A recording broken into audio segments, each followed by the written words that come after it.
So, John, why did you quit? Well, I should say that it didn't really have much to do with the cultural appropriation issue. This was a long time coming. People don't get along with their boss sometimes. It happens. I'm not the first person to quit on that basis. Okay, well, the timing's something, but that aside, do you think that you did something wrong in what you said or what you wrote? Well, I think my initial tweet where I called out the Writers' Union of Canada for their extremely harsh treatment of the outgoing editor of Right magazine, which is their in-house publication. I certainly have no regret about that tweet. I think it was actually appalling how that guy was treated. However, what happened was that tweet then became the basis for lots of people piling on, and then it became something of a joke and a very serious issue, which is about the appropriation prize and people kicking in money. That you weren't supportive of that. I didn't offer money for the prize, but people did treat it very flippantly, and I certainly should have called it out at the time because it's a serious issue.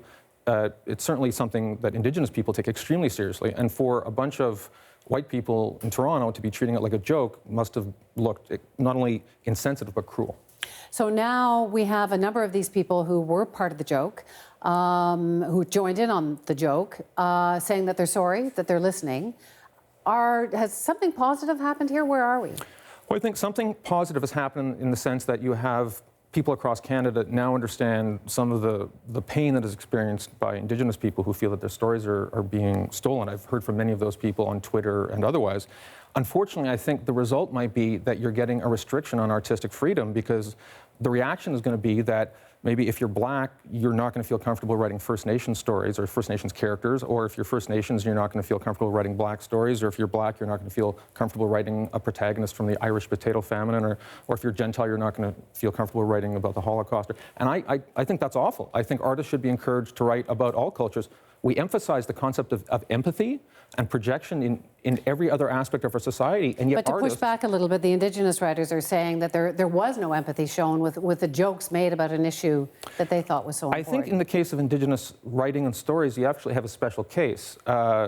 Yesterday, Jesse Wente of the CBC, I was with him on air, and he made the point that many Indigenous societies, they literally had their land and their possessions and, in some cases, their language stolen from them. So it would make sense that they would be extremely sensitive about somebody coming in and also taking their narratives. But you feel that people generally are more divided after this debate? I think this debate has resulted in people hardening their opinions on both sides.